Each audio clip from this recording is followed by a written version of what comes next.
Oh, we're not live. We're recording. Yeah, we're just recording. Oh, sweet. Ah, relax. No, Yeah. cool. Mm. Relax. I mean, people are still going to see this, but I guess being live makes it a little bit different. So, Yeah. So if I say yeah, anything crazy, you can just delete it, can't you? this You is can just cut true. it Not out. like I would, though. Like, I would Yeah, just it's leave it true. in there. Like, of Yeah, course, you click hungry YouTubers. You just put anything in there. pretty Anything much. you can click. Anything you can put a title on it. Yeah, exactly. Harry says the craziest thing. Sell Saka. Yeah, it's so true. All right, guys, welcome to the first Canon Club episode of the season. So this is season 2, episode 1. Me and Harry doing the business.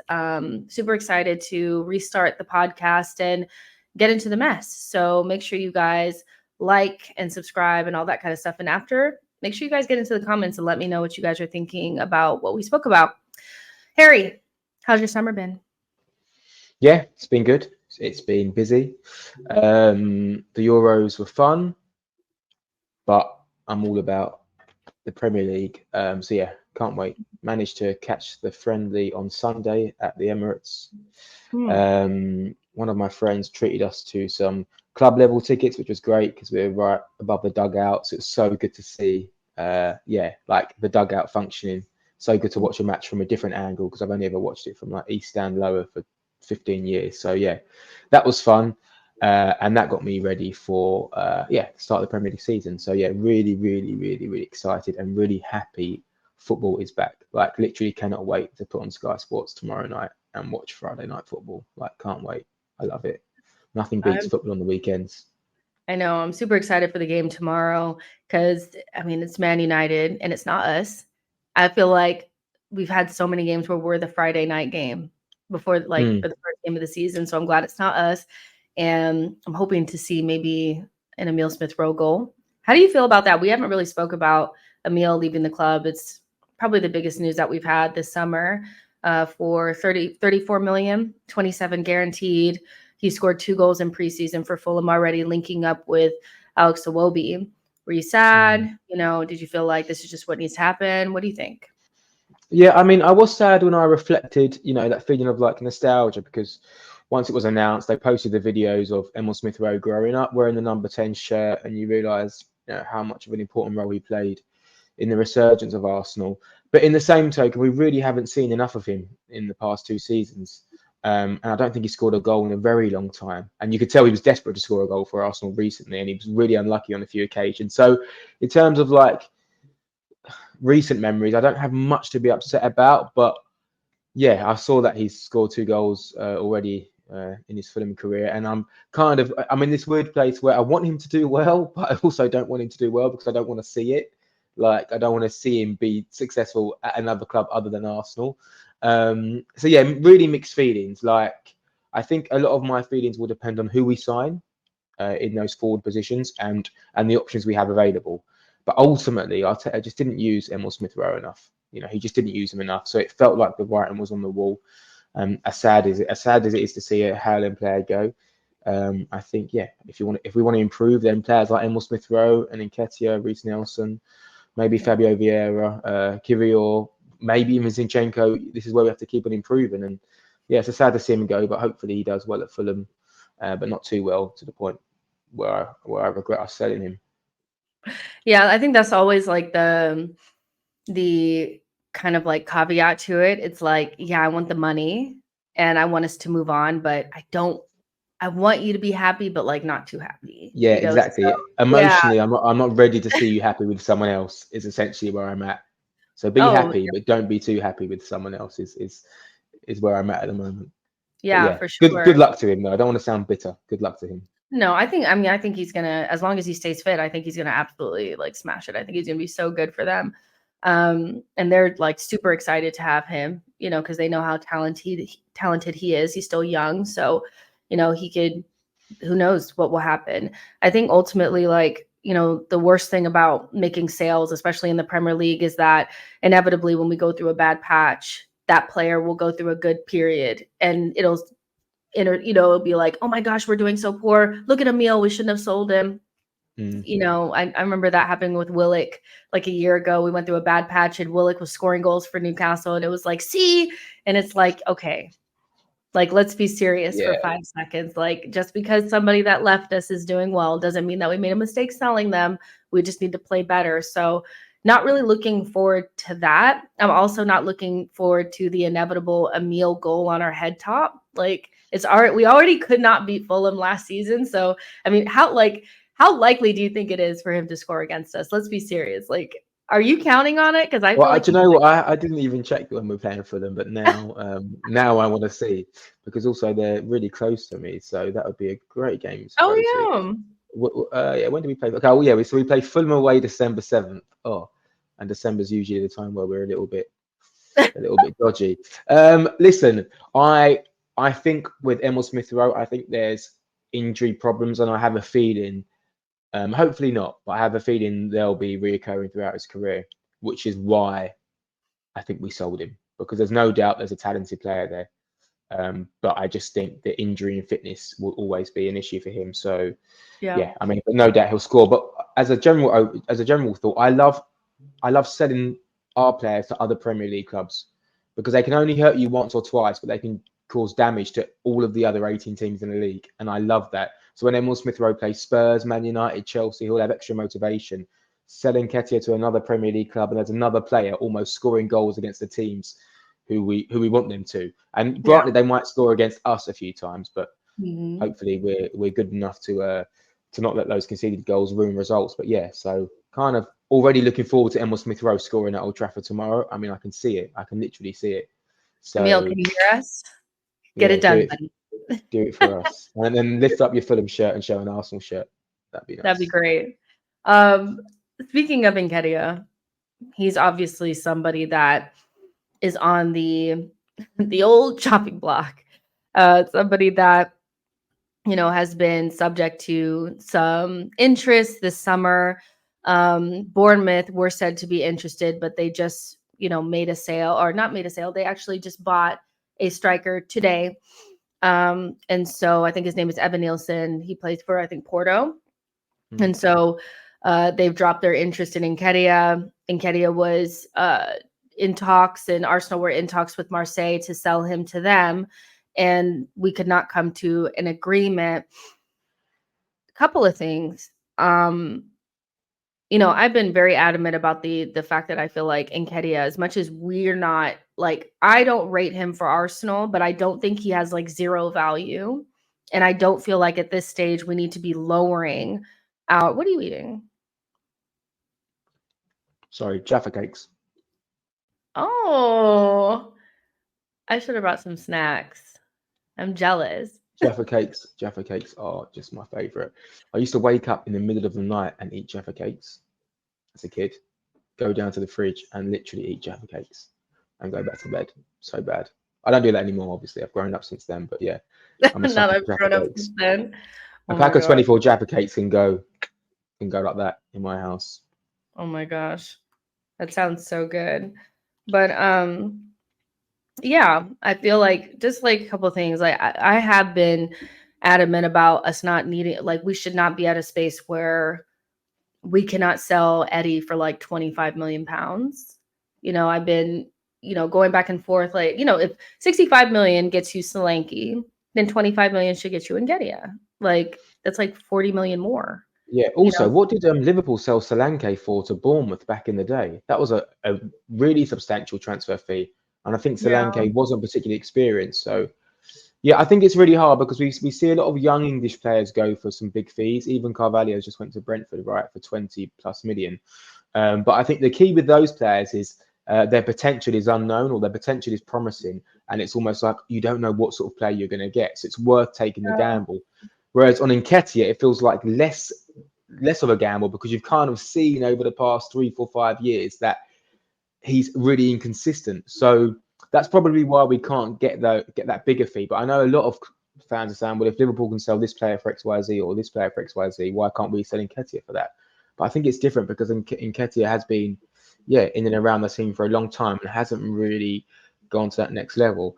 I think, like, I've got to say, I trust the Edu and Arteta in terms of Yeah. negotiating the right fee. And I believe they know more than what we know. So I think if they pulled out on that Marseille deal, that it's because they knew Solanke was going to go to Spurs, and that would open up a domino effect. And even if they've signed this guy from Porto today, I'm still convinced that the club know that there's other teams interested, and they're just waiting for things to happen. Because I don't think they would have rejected the Marseille bid, or played hardball with Marseille had they not known someone else was going to come in.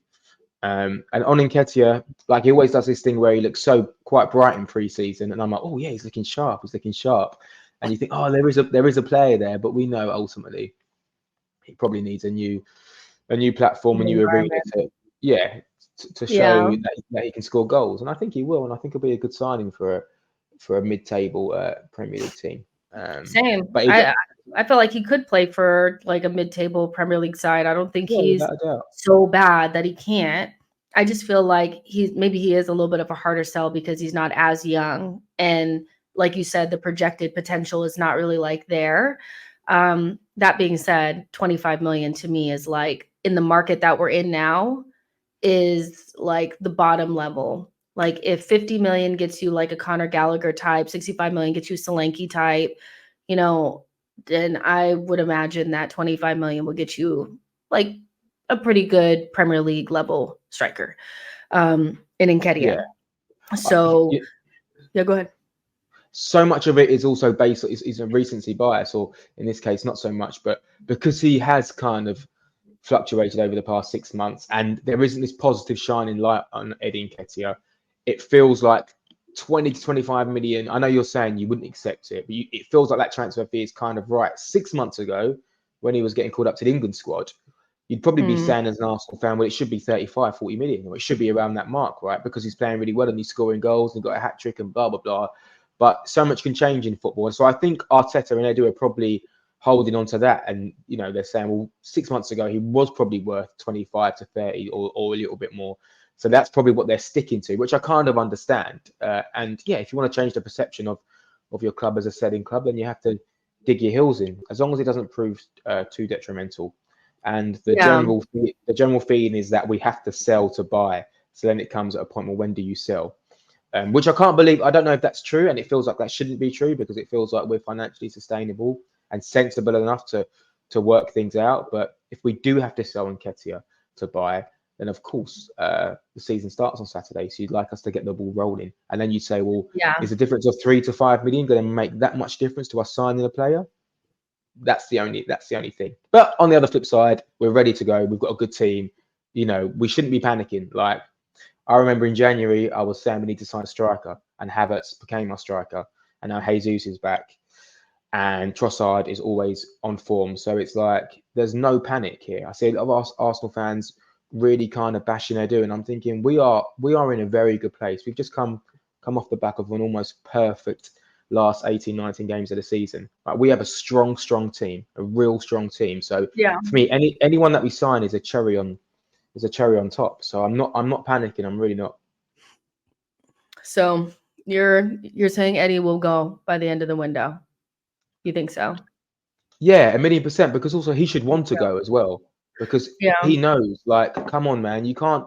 Don't do what Reiss Nelson's done and just sit around and wait 2 and 3 years, and your career just goes 24 becomes 25, 26, and it's like, what? And suddenly you're entering your peak years, and you haven't had like a full season under your belt. Like, has Nketiah had a 38-game season under his belt? No, he hasn't, right? I'm sure. No, I don't think so. Loan at Leeds, I think he was a little bit in and out. Reiss Nelson, the same. I mean, I get it. You're playing for Arsenal. You're on big wages, but playing football, it should be the priority. So, Nketiah and Nelson should be forcing a move. They should be desperate to go. They should be begging Edu to accept offers. They really should, because they should play football and go show the world what they're about. It's not too long ago where Jadon Sancho and Reiss Nelson were like rated exactly the same. They were seen as real bright sparks, and I suppose you can see how both of their careers haven't really materialized. But Reiss Nelson is another one, man. Go out, play some football, get some minutes. Don't sit on the bench. It's not healthy. Yeah, for sure. I think the thing about like the whole selling thing for me is knowing when to sell. I do think we take too long. I think the time to have sold Reiss Nelson and Nketiah was last summer. I think Nketiah played a much bigger role in our season the season prior. And this, the 2023-2024 season, he was very much so out of the loop in 2024. And so that season where he stepped in for Jesus after his injury was probably the right time to sell. Because I feel like what people saw from him that season was a lot better than last season. So I think we wait a season too late. Brighton were also interested in Reiss Nelson. We didn't sell him. We ended up renewing him. And then now we can't sell him. So let's not renew guys that we want to sell in like a year and put them on high wages. And if you're not going to play them, I mean, definitely don't put them on high wages because they just sit on the shelf and kind of collect dust. I feel like Reiss Nelson is the hardest one to sell. Like, as much as people don't like Eddie is an easier sell than Reiss. Reiss is so hard to sell, I feel. I just don't think there's going to be any interest in a 24-year-old. You're not quite sure, what he's going to give you. The end product's not quite there. He's also unavailable quite a bit because he's injured quite a bit. And he's on pretty high wages, so I don't know what's going to happen with Reiss. But let's talk about Ramsdale. Ramsdale, beginning of the window, it's like we got to sell him. He's got to go. He's still here.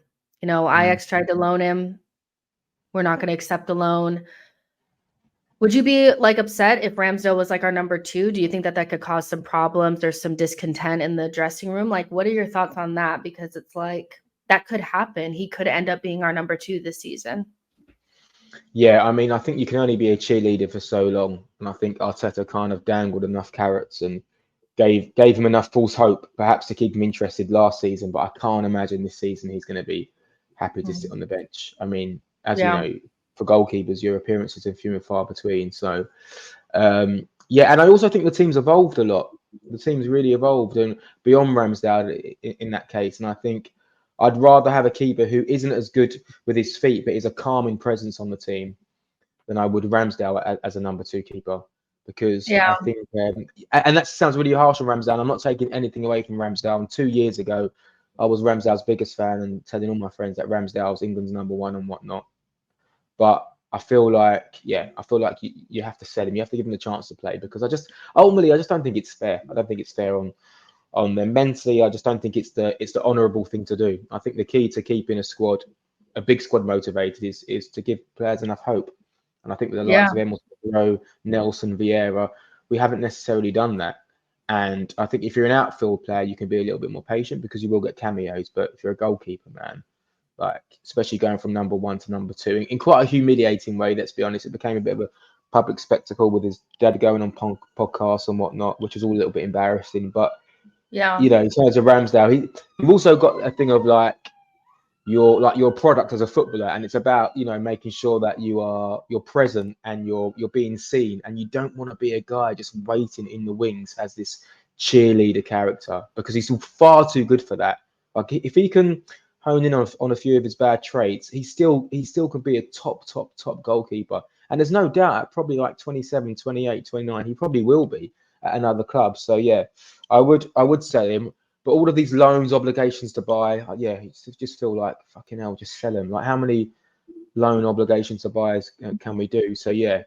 But in the same token, though, we want what he's worth, right? And what's Ramsdale, what are fans going to be happy with? 25, 30? What are we saying? I don't know. What's fair? I mean, what realistically now, what is Ramsdale worth? What's a fair fee? Is 20 million? 20 million to me feels about right. I feel like we're going to struggle to get that, if I'm honest. Yeah. But there's a lot of fans demanding we get back what we paid plus more. I mean, this might be an unpopular opinion, but I feel like last summer we probably would have been in a better position to sell him. I don't think the profile was as damaged as it is now because he didn't sit on our bench after getting ousted by Raya. The optics, the everything, I think it hurts him, so again, it all goes back to when do you sell? If they were going to be so desperate to bring in Raya, I think they shouldn't have brought in Raya unless they could have sold Ramsdale that exact same summer. Because the way that we've done it now, it's so convoluted and it's just he's just there now. and there's no hype around him. There's no buzz. He's this great young English goalkeeper. It's very much like he's the guy that they were so desperate to move, like get out of that spot. And then when he came into the team, he looked terrible, so he's another one, a tough sell, especially if you're going to try to get him to go abroad too. Like in Europe, it's like you could really expect less because they really can't pay. So I would have imagined, we could have sold for more the season prior, but now I wouldn't be surprised if it was a loan with an option and it becomes like an obligation, things get triggered. Like I just don't see anybody paying. There was talk of Newcastle right at the start of the window, but I don't think our clubs are in good relations, are they? I also don't think like there's people in that club that don't want Ramsdale. Like Eddie Howe, because he used to work with him, likes Ramsdale, but the higher ups, they don't want him. So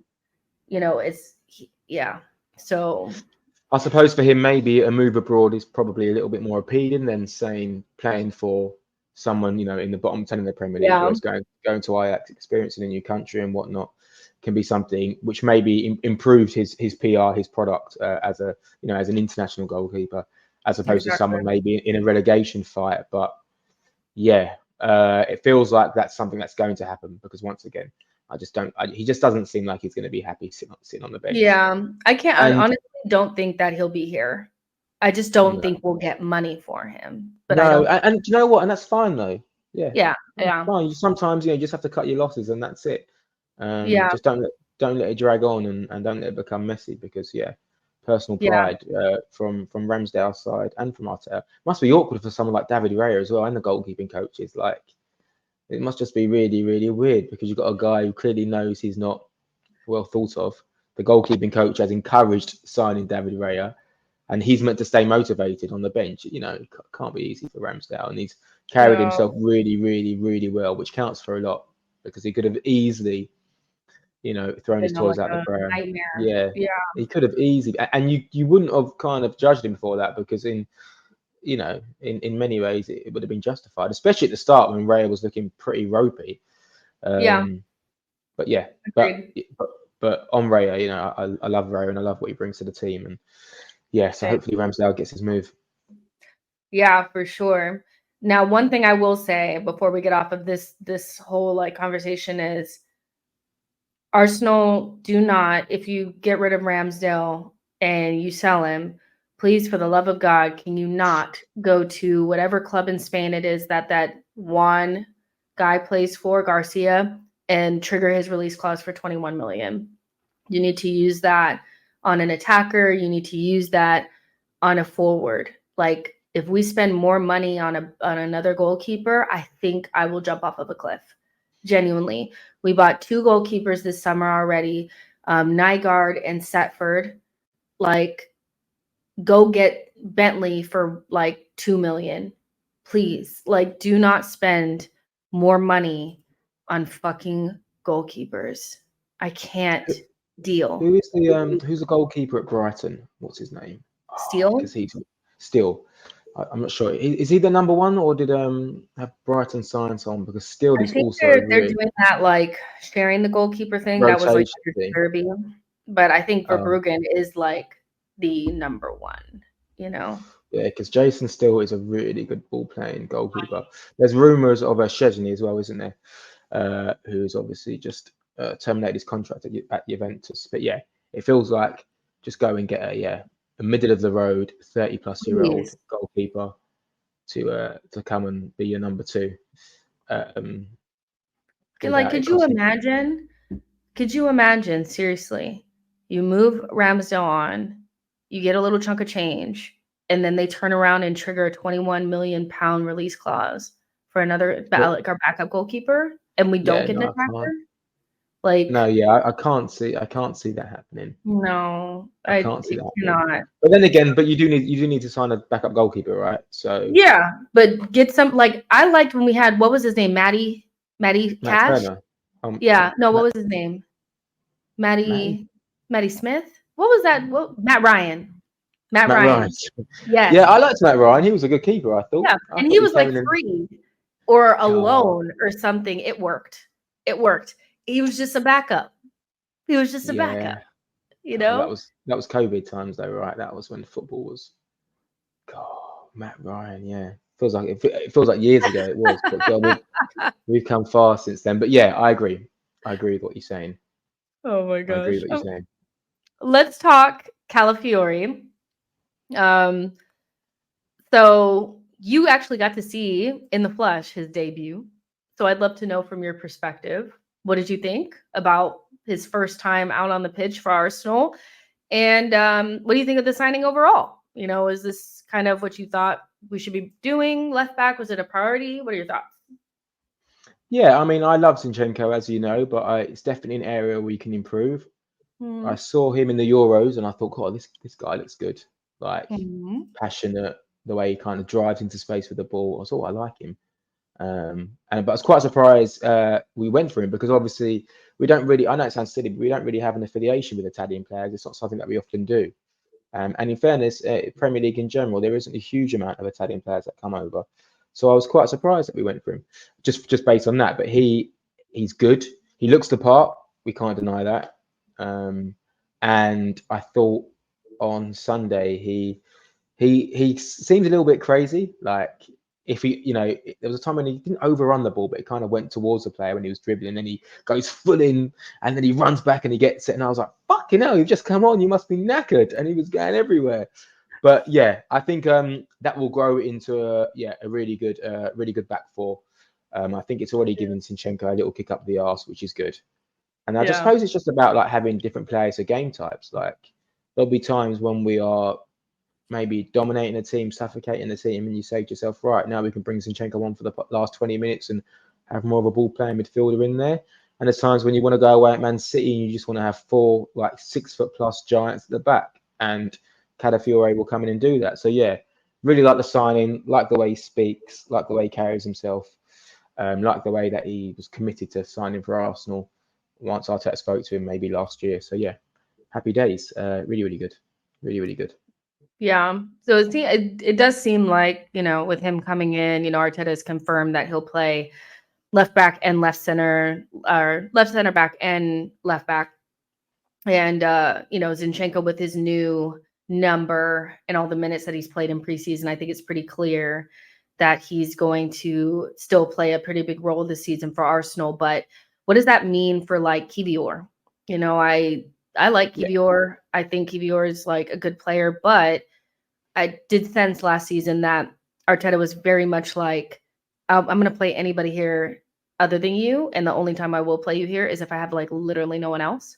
Mm. The minute that Zinchenko was fit, he came straight back into the side after Kivior had played that long kind of like period where even we played so good, he didn't keep his place.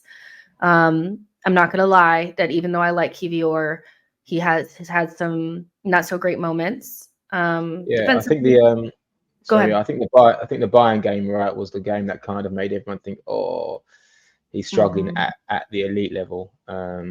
Yeah, sorry to interrupt, but yeah, I feel like No, that was a yeah, game where the perception of Kivior changed a little bit to someone reliable and to someone like, oh, actually, he's looking a little bit maybe not slow so at the much. moment. Yeah, Yeah. it's that, and I can kind of forgive getting skint, by Sane. Like some really good defenders get skint. I think what it is for Kivior is that he doesn't, and I'm not the first person who said this, but when Alex from A Different Knock said it, I was like, that's what it is. It's he's not expressive enough on the ball.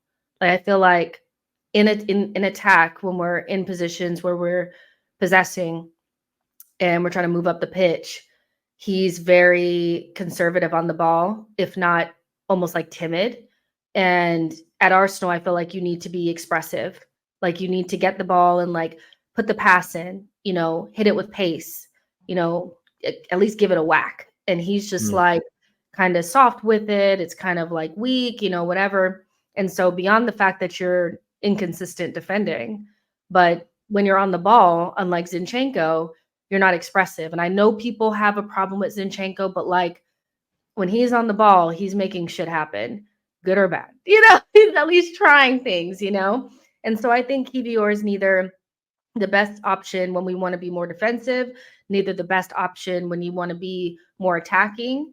And so he's somebody that I wouldn't mind us moving on this window, but how do you feel about Kiwior potentially moving on this window, or do you think he's somebody that we should keep around?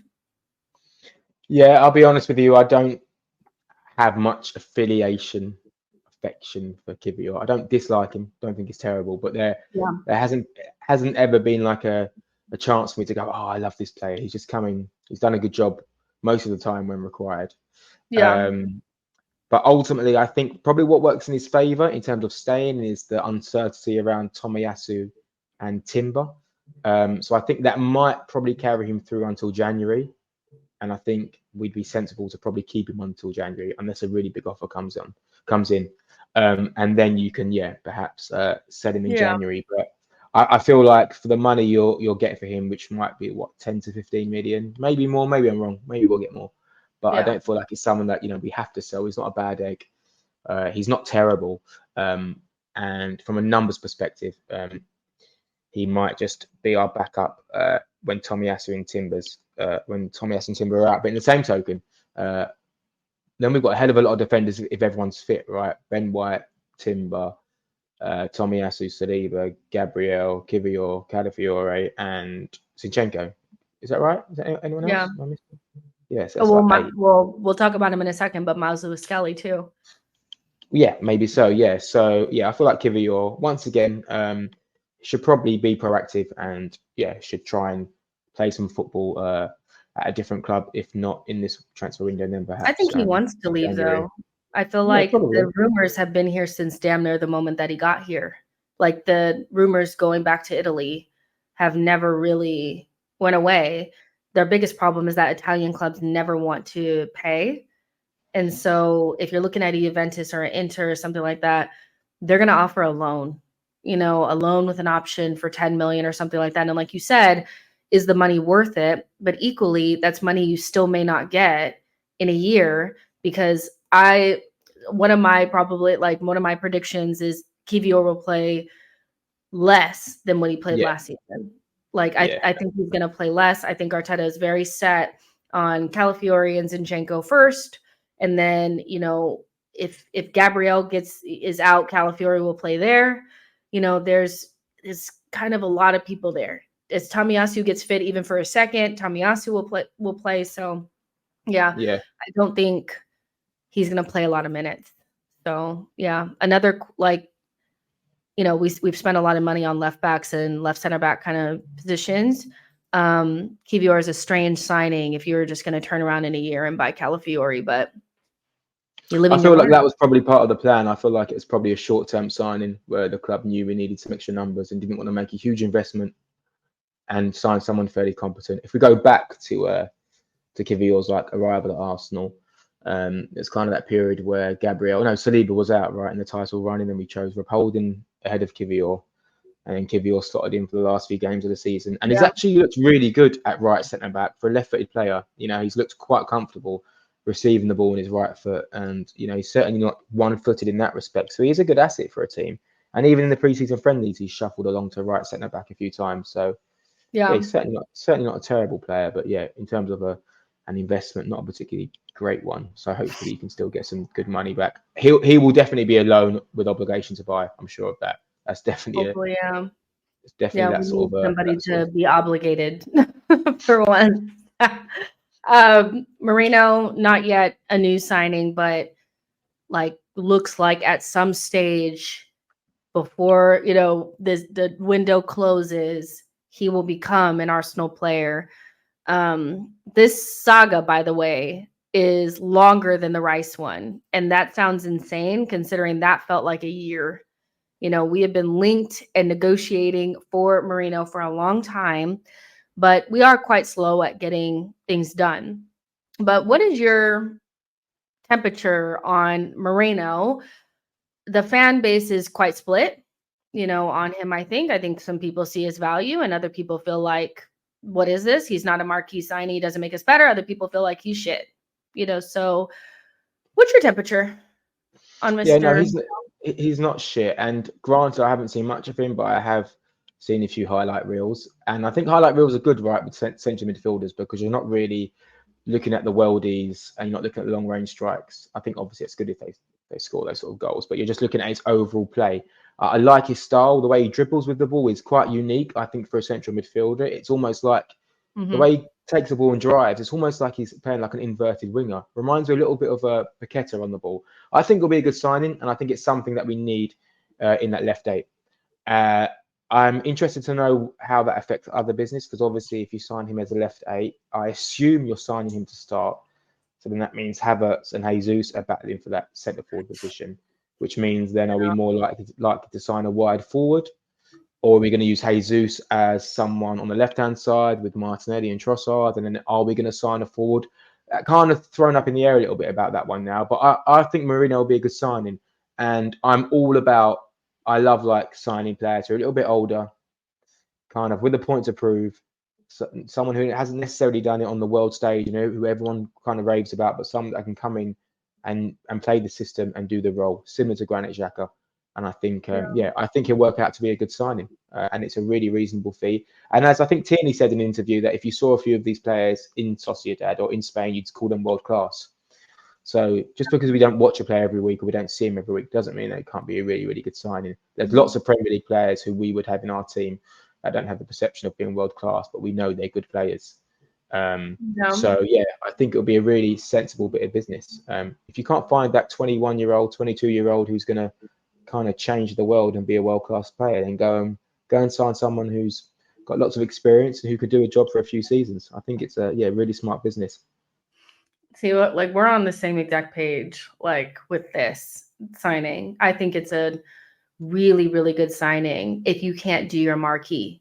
And I know that that's a big part of it, is that going into this summer, I was somebody, like so many other Arsenal fans, that felt like this summer we're going to go in and we're going to complete the midfield. We're going to go get another like world-class midfielder to be with Rice and Odegaard, and Partey or Jorginho will move on. That's what I thought. And then once it was kind of like got midway through and it was like, okay, neither one of Jorginho or Partey are looking like they're going to go. Jorginho signs a new deal or extension and Partey is just kind of like chilling. I'm like, that's going to scupper our plans for bringing in a marquee. Like, there's no way you're going to bring somebody in that also plays in those deeper roles in midfield when you already have two guys that are 31 years old playing in that position, plus Declan can also play there, so but I still feel like you have to upgrade the squad. You still have to add something to it. And Merino, as somebody that has watched quite a bit of La Liga over the last season, I think he's really, really good. Like, I do. I think he's really, really good. And I agree that if you if you were a La Liga watcher, a La Liga like fan, you would think of him very highly. And I also feel like, how is it the case that Spain are killing it at every age level, whether it's like under 19s, under 17s, in the Euros, they killed it. In the Olympics, they killed it. Where do you think they're getting the talent? Is in La Liga. These people play in La Liga. So clearly there's talent there. And Merino's one of them. He didn't start in the Euros, but my goodness, are we that freaking like shallow where it's like, but he didn't start. But he wasn't the starter. So he can't be any good if he wasn't the starter. Shit, people like England had a bunch of people on the bench that could have started. Like, when you have a lot of talent, somebody's got to sit the bench.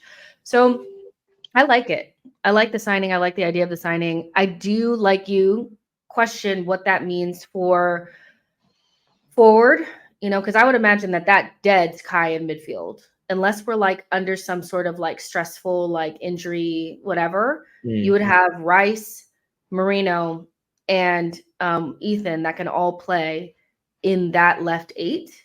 So I'm not quite sure why we would go back to Kai in midfield, if that makes sense. So I guess that would leave him up front forever, and then we'll see what we do from there. But Fabio Vieira is the odd man out. Thoughts on Fabio? People are asking questions now that Ethan has come in, when Aries come in. They're like, well, where does this leave him? He's supposed to be having a big season, but it's kind of like, you're already injured. And I thought even pre-injury, his preseason was mixed, was kind of like same old, same old. Did some all right shit, but like he's not really affecting the game enough. Is it just a bad signing? Is it over? What do you think? Can he be saved? Like, what do we do from here with Fabio Vieira? Yeah, just quickly on Havertz, before I go to this point. I think you're right. I think what we saw on Sunday was Jesus come on for whoever was playing up front. Who started up front on Sunday? I can't remember. We started. Kai was up front. Yeah, and then Jesus came on, and then Kai dropped into midfield. So I think that might be something that we see with that Havertz and Marino. And then on Fabio Vieira, I mean, I don't know what to say, because it's almost like I'm arguing with myself in terms of I've never seen it. I've just never seen it. I've seen glimpses with time and space, but I mean, I think most creative players with time and space can play the right pass.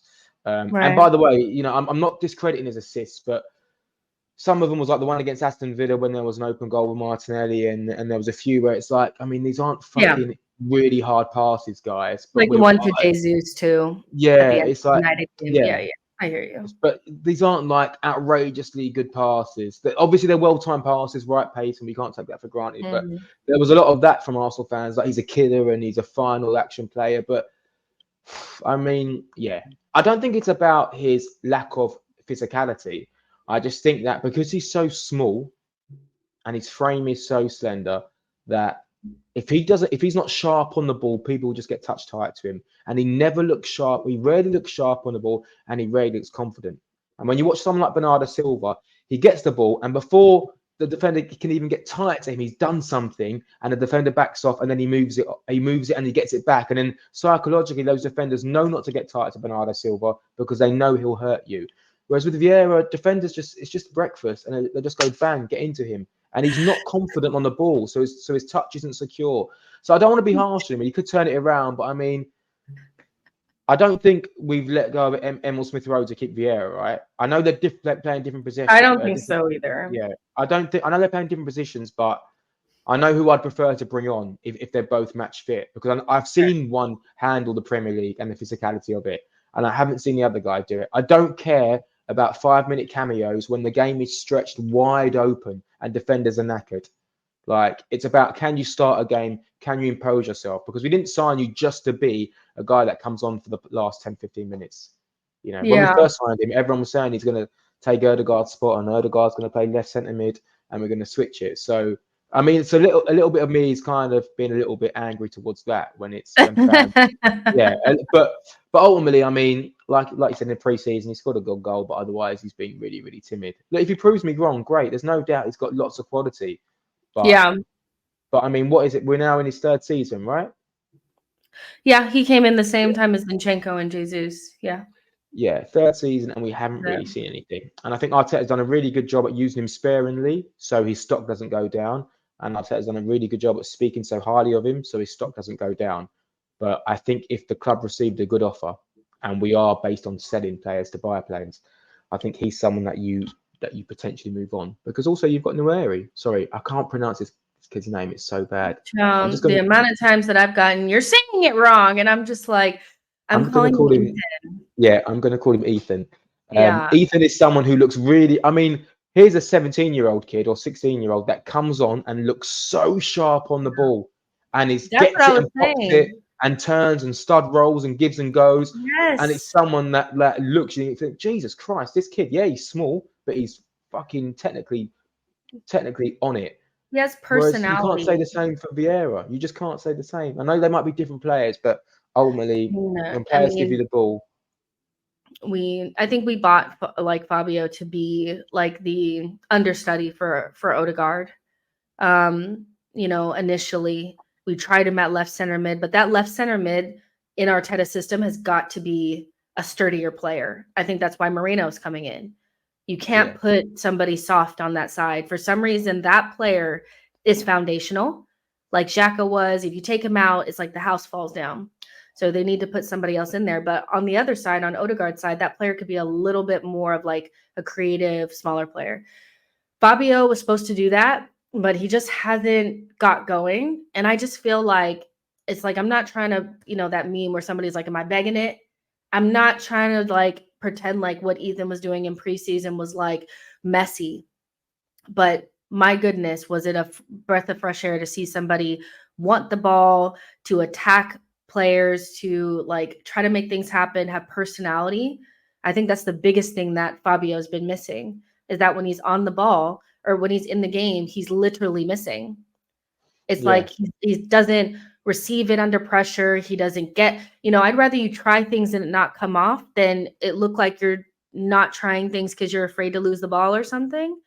And I think Ethan has pretty much ended Fabio. I just don't see how he recovers. Like there was a interview that came out, I think today, with Odegaard and Ethan talking together about how I want to be just like you.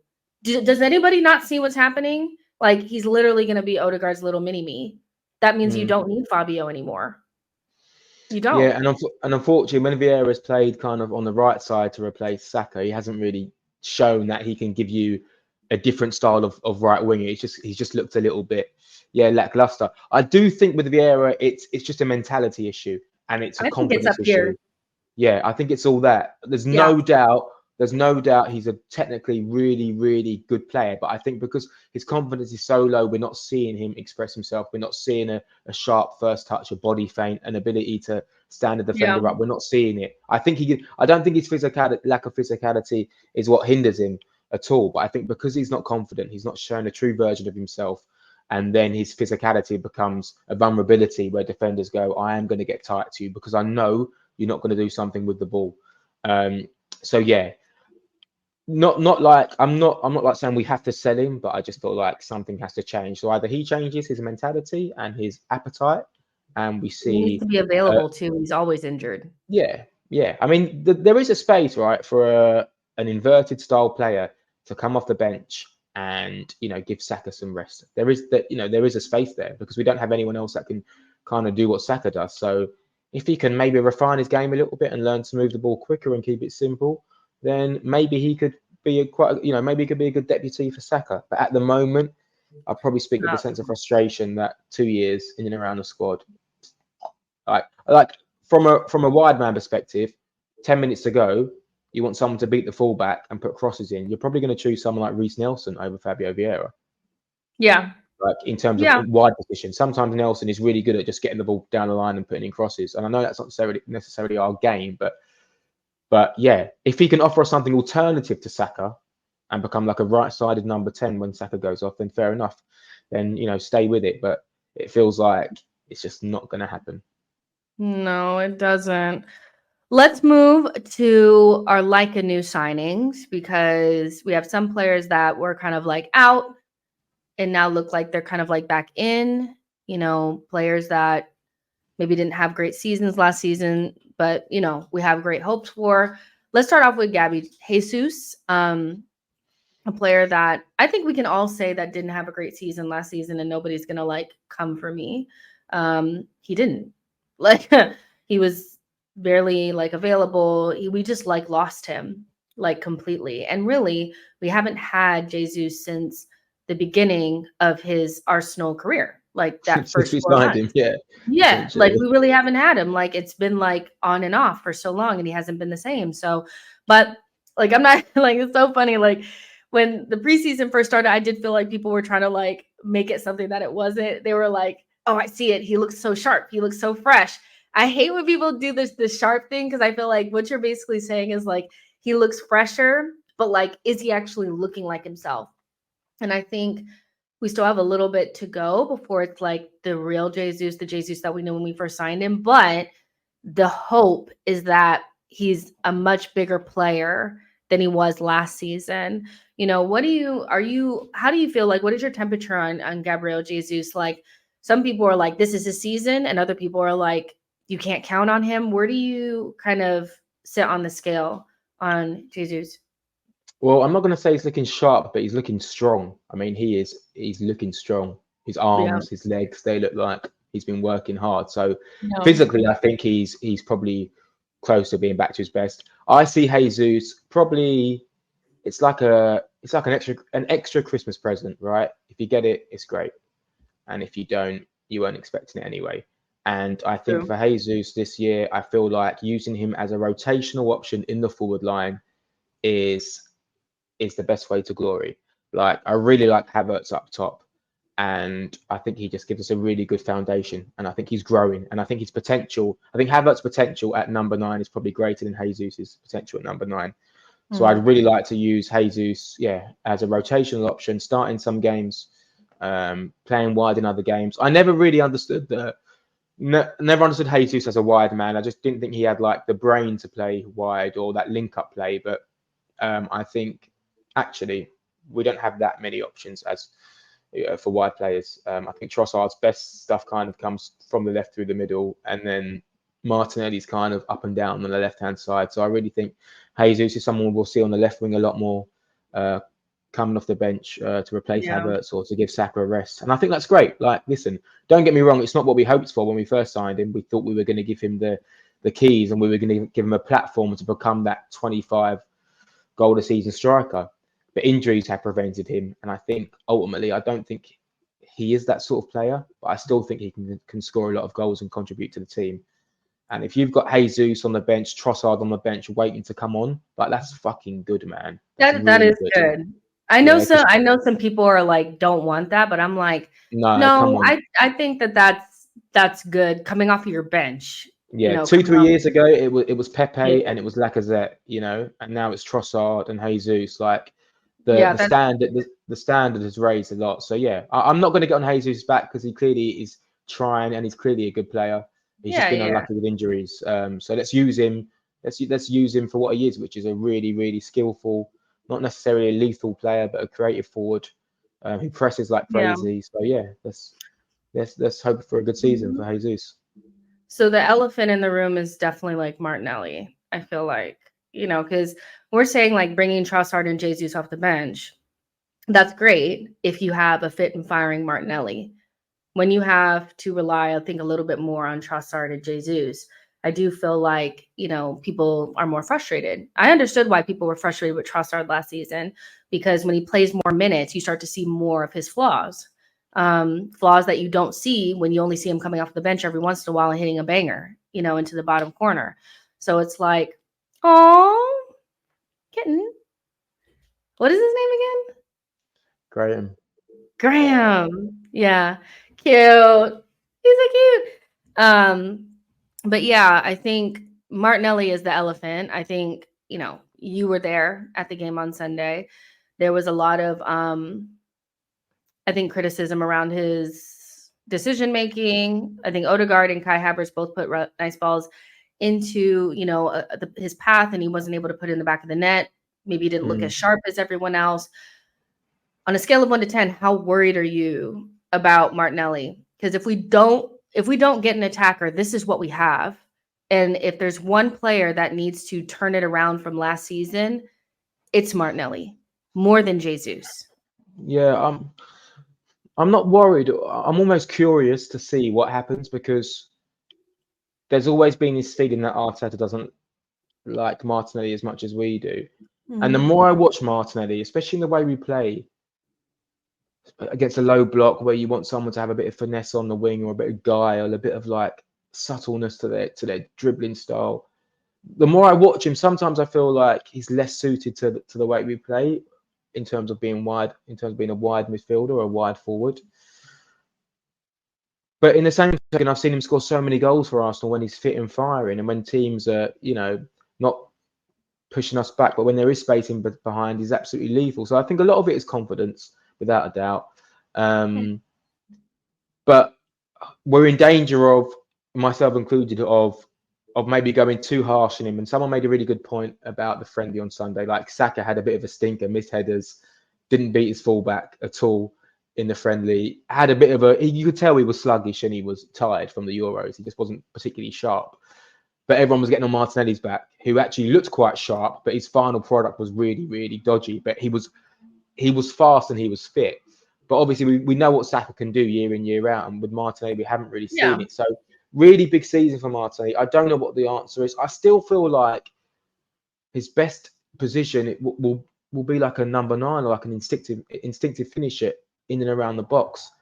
I feel like whenever I see him on the left wing, I feel like things just slow down a little bit, and there isn't that link-up play. Maybe it's because they miss Xhaka and Zinchenko. I think one point on the Leverkusen friendly was the hug that Martinelli and Zinchenko gave to Xhaka, and there was a nice little picture with the three of them. I think because the three of them formed that really, really successful and productive trio. So maybe Martinelli's drop-off is just simply because we haven't had the right type of midfielder to link with Martinelli. So maybe a left-footed player in Merino will help that. Someone who can give him the ball at the right time and make the overlaps at the right time, similar to what Xhaka did. And maybe that will unearth Martinelli. I'm not going to say I don't like him because I absolutely love him, but I don't know.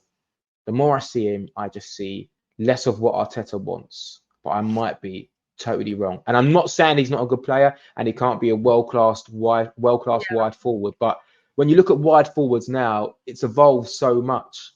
Like, kind of being like a final action player, it's not only about that. Like, players like Sterling and Rashford have almost fallen off a cliff because it's not about just like producing those moments where you just get it and finish. It's about everything else. Like, can you connect with your fullback?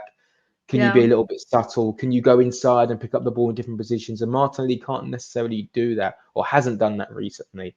But I still back him to be a top player. I just wonder if you get the most out of him through the middle. I do wonder that, or in and around the box. Yeah. What do you think? I've always had like red flags on Martinelli in terms of like, Arteta, not like disliking him, but like him not being his ideal forward. Because it's like, why would you want Mudryk? Like, Arteta wanted Mudryk. I know we didn't get Mudryk, but he wanted Mudryk. We would have, if Chelsea had not come in, Mudryk would be an Arsenal player right now, and he's a left winger. I mean, we also at the beginning of the window know we were really interested in Nico Williams, who also plays on the left wing. So I do think Arteta wants something different there, and I do think that's why Trossard plays quite a bit, especially because like he has a better relationship with Kai. I think Arteta values what Kai brings, and he's gonna build the group around to suit what Kai can bring. And if Martinelli can't play with Kai, then we're gonna see more Trossard, because Trossard and Kai work together really well, where it's almost like oil and water with Kai and Martinelli. They don't pass with each other, they don't connect, nothing, so yeah. I think it's all about relationships, but also that Martinelli is not an Arteta signing, and that always sits in the back of my mind. Martinelli came in before and Arteta's used him, but I feel like we're getting to the point where at some stage Arsenal will bring in another wide player that plays in that position, whether that changes Martinelli's role or Martinelli has to fight a little bit more for his position. I mean, he's already fighting for his life with Trossard, and nobody would have ever thought that was going to happen when Trossard came in. So, I think two things can be true at the same time, that maybe he's somebody that's not Arteta's ideal, but because we have such limited options, we have no choice but Martinelli to have a good season. And so whatever we need to do to make that happen has to kind of happen. So hopefully Moreno and Calafiori, that does something. I feel like when the games are fast paced and stretched and Martinelli is on fire, he is unstoppable. We saw that at Anfield at home. Was it last season or maybe the season before, when it gave Trent a torrid time? Like, when he's feeling confident and sharp and there's space and the game is open, he is incredible. When the game's a little bit tighter and almost a little bit slower and you need someone to play those connection passes and give little 1-2s, I don't think he necessarily has that to his game. And you could say, if Martinelli doesn't score or assist, what else is he contributing? And I'm not sure he contributes enough. Teams don't really double up on him as much. So I feel like that's where the question lies. But I think Arteta wants it to work. I think he started him on Sunday for that reason, because he wants to get the most out of Martinelli, because he knows that when he's on fire, you've got someone who can score a hell of a lot of goals. And had he scored those extra 4 or 5 goals that he was missing last season, who knows what would have happened. So I think Arteta knows what he can get out of Martinelli, but just whether it's a confidence or a fitness thing. But I've always thought there's 2 players in this current team who are destined to move to Barcelona or Real Madrid. And for me, that's Martinelli and Gabriel. They're just two players who I'm almost convinced that Gabriel. Yeah, 1,000,000%. 1,000,000%. 1,000,000% Gabriel. If Real Madrid or Barcelona came in with a big offer, Gabriel would want to go. 100%. Gabriel. I'm not saying I want to. I thought you were going to say No, I'm not saying that. I'm not saying that I want Gabriel to go. I'm saying there's two players who I can envisage wanting to play in Spain for Barcelona or Real Madrid with their fellow countrymen. I can just see it. Someone like Saliba, I can actually see at Arsenal for almost his entire career. Like, that's crazy because so many people feel like he is destined to play for Real Madrid. I think he's destined to play for Real Madrid. Yeah. No, I just feel like I can see him playing at Arsenal. If we start winning shit, he'll be like our Van Dijk. But if we don't, oh yeah, of course. But if you don't win anything, then I think everyone will eventually leave. Then we'll just be left with Fabio Vieira and Ramsdale. But yeah, but if we I'm only joking, but yeah, I feel like Martinelli and Gabriel are two players that would maybe try different things in a few years. Speaking of winning shit, what are your expectations for this season? Top 6. No, I feel like this is the not season. 3 years ago. Yeah, sorry, I'm stuck in COVID times. I think we can make Europa League. Yeah, I mean, my expectations are to challenge for the league. I think this has to be the year. I feel like City might drop off this year, and I know that sounds crazy, but I feel like this is the year where we just continue where we left off. And this is why also I'm not too crazy about signings. I don't want to unsettle things too much. Like what I saw the back end of last season was almost perfect. So just continue going with that. The players look so motivated. They look so sharp. They look so aware. They look so mentally ready for the league. Like you can just feel it within the camp. So I'm not too worried, because what I don't want to do is what Arteta had at the start of the season, which is fucking Thomas Partey inverted right back and all of this crazy shit. And we're like, what are we doing? And it took us 16 games to sort our shit out. And I'm begging us to sign Ivan Toney in January. Like we've moved on since then. Like we're there. We're well oiled. So yeah, for me, it's, it's winning the league. It's going further in the Champions League. It's putting forward more respectful performances in the cup competitions. It's using our squad better. So when they play in the cup competitions, they are prepared and they're ready. And I feel like this is the season that it all comes together. Granted, our fixtures are a little bit annoying at the start, so there's potential some drop-offs, isn't there? Or some drop points, sorry, in the first 5-6 games, which is a little bit annoying. But I feel like we need to remember it's a long season, so keep calm. And fingers crossed. This is the season that we do it. Like I feel like the team are ready for it. It feels like it's a bit like Gareth Southgate in England, right? You can only kind of dangle carrots so long. You can only keep players interested for so long until your words become a little bit empty. Like how many innovative things can Arteta think of to motivate the players? Like, pocket. You know what I mean? Yeah, exactly. Like how much of that has he got left until he either has to change the team so everyone hears it for the first time, or until he just keeps thinking of these new things. But yeah, it feels like the time is now, because if you don't win it this season, then that's when players get a little bit itchy feet. So yeah, I feel like this is the year that we win the league, and I think it's going to be the time where it's Arsenal at the end of the season. I'm going Liverpool second. I'm going Man City third, and my fourth is TBC. But yeah, because who gives a shit? Because we can't see that far down. Yeah, exactly. Yeah, I'm just happy to be back in it, man. And this is the third year in a row where we're now like saying we need to win the league, and this is a year where we're a lot of people's favourites, which is great position to be in. It just shows you how much can change. And 3 years ago, after that Newcastle game when we lost for that top 4 race, you feel like it's the end. That was like the end of the project. With Arthur finished. Yeah, and Saka's going to go. Saka's going to leave, and other players are going to leave, and Aston Villa are going to finish ahead of us, and all these things start to take over your brain. And we've kind of separated ourselves from that, where we don't have to worry about other teams, and it's kind of just us, Man City, and Liverpool.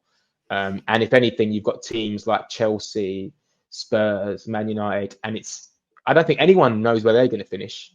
I think it's like such a nobody knows. Yeah, Villa, because no one West knows Ham, what they're going to Newcastle, do. Yeah. Chelsea, United. We don't know anything about nothing. The only thing we know is the top 3 are ahead of them, So, yeah, I mean, expectations for me are just like, I want to win a trophy. And I don't give a fuck which one it is. Give me anything. I don't care. Give me silverware. I'm done. Like, I need something. I think it's hard to say, like, I expect us to win the Premier League, because I feel like the favorite is like the natural favorite would be the team that has won it 4 years in a row. And I still don't view our squad as like as good as theirs. I think we still need that attacker, and I'm not sure if we're going to get it. But See, I feel like our squad's better than theirs. I just think they've got better players in some positions. I feel like, honestly, like I look at I feel like our squad is better than theirs. I really do. Maybe I'm being biased, but you I just feel got like they've got. Fabio Vieira in your team. Yeah, You got but Reece Nelson in your team. they don't play though. They don't play. They've Yeah, got Oscar Bob and Jack Grealish, and Jack Grealish has well, fallen off a Oscar cliff. Bob, like, No, bless his no, I heart, know he's not. Yeah, sorry, he I know broke he's a his good leg. player, but he's still a kid. He's still, he's still a kid in that sense. I'm not saying he's not a good player. He's obviously a really bright player. Yeah, I know he's just had a bad injury, so wish him all the best and all that jazz. But I feel like our squad is up there, man. I don't know. I just feel like they've got Haaland, which changes everything, because you've got someone that even if you play shit, he's probably going to score you goals. well, that's But the one thing that we don't have. I think that's the main, like, question mark for Arsenal is, have we solved the problem that we had against Villa at home, Villa away, Newcastle away, West Ham at home? Those games where it wasn't necessarily like we got outplayed, but we had our moments to score and we didn't. And then they turned around and just busted us up and scored a goal or two, or, last minute goal, whatever, against Newcastle. And so I don't know if we've solved that, because I don't know if we have a player in our team that has the ability to make something out of nothing, or that X factor, So, yeah. I don't know, man. I feel like this is the year City just fall off a little bit. Maybe it's wishful thinking, but I feel But like City haven't even had to get to they haven't even had to get close to 100 points to beat us to the league twice. So, you could make an argument that they've been falling off. We just haven't been good enough. Like, that's Liverpool true. is pushing them to almost 100 points, if not 100 points. Yeah, that's true. They obviously deserved to win the league last season, but it still felt like they wasn't at their fire, at their best. And a lot of those games you just mentioned were in the first part of the season, right, when we were still tinkering with things. And ever since we made that transition to Havertz up front, or gave him the keys, then I feel like from that point on, only the Villa game is where we suffered, and obviously went away to Man City and played for a draw. I know what you're saying. I just feel like City squad isn't as strong as what it was. Like, we're talking like when it was Mahrez, Silva, Sterling, and Sane, right? When they had like 4 really like top wingers, or maybe Sane wasn't there at the same time as everyone else. I can't remember, but I feel like they've dropped off massively in wide areas, massively. So I feel like it's there, and if they don't sign a replacement for Alvarez, and with all their charges looming, who knows, man? I feel like City come third this year. I'm saying it. It's going to be a big drop off from the likes of Kyle Walker. I feel like De Bruyne's he's not feeling it this season. I don't think he wants to be there, man. The man bun KDB is going to be an era of terror. I just feel like, I just looked at De Bruyne walking in. There was an image of him, right, coming out of his car, going to his train, and I was like, nah, that's not a man that wants it. He doesn't want it as much as us.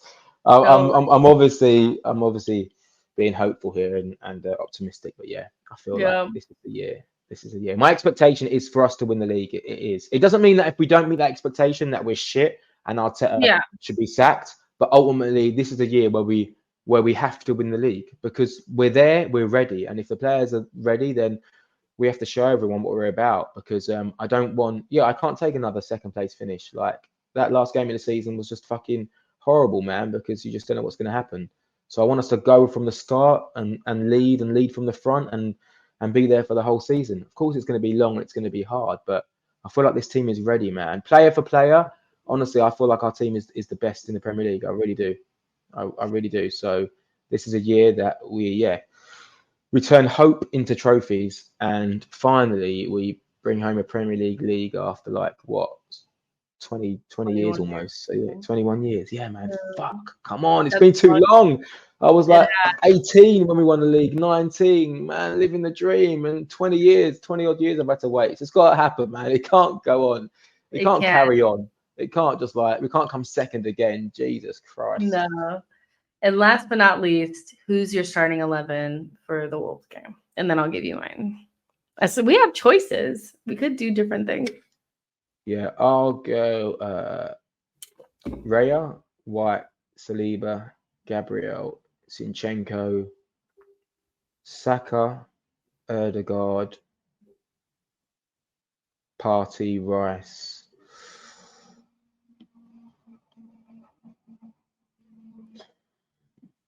Oh, fuck, it's so tough. I'm trying to think of what I want and then what Arteta. No, what you want. Okay, what I want.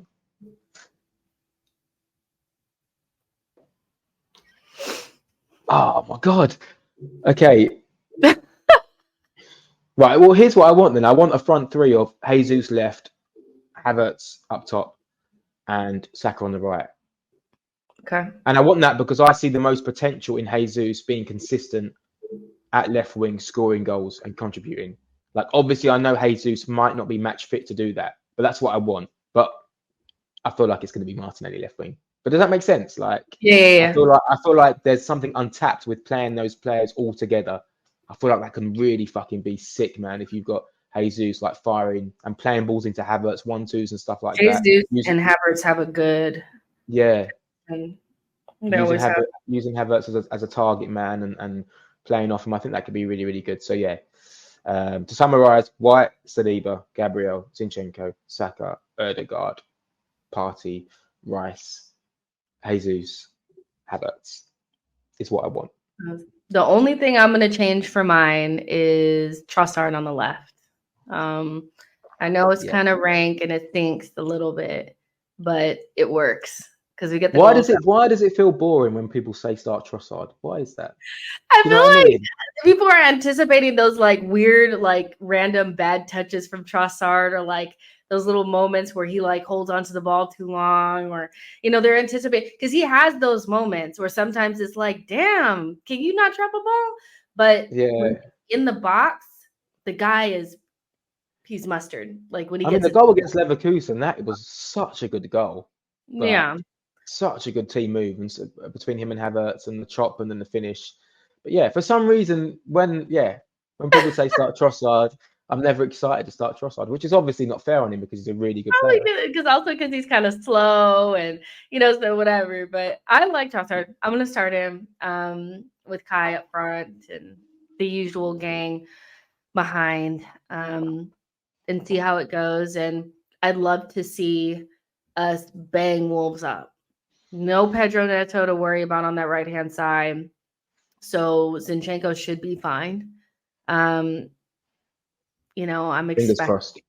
Yeah, exactly. We just never really know. But give me your score prediction and I'll let you go.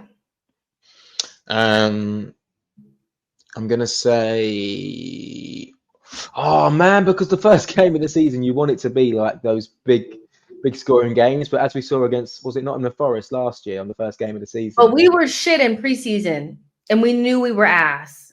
Like in preseason, I was like, we're ass. Like I'm scared. I really rate Gary O'Neill. I think he's a top manager. I think he's really, really good. So I'm gonna say 2-0. I'm gonna say 2-0. And also, what's worth noting, just as a general overview, is remember the team we start with tomorrow. On game week 38, the team probably looks so different. Do you know what I mean? Like the team evolves so much, and players come to form, players drop off, systems change, and it's like so. Yeah, obviously we're not obsessed with starting 11s and who's going to play here, who's going to play there, but firstly, signings can come in and change things, and just the team evolves. Going to come in. Calafiori was going to come. Exactly. Timber's going to come. Like we know that things will change for sure. People get injured. Thomas Partey, Jorginho will be playing minutes. So yeah, my score prediction is 2-0. So I think we win the same thing.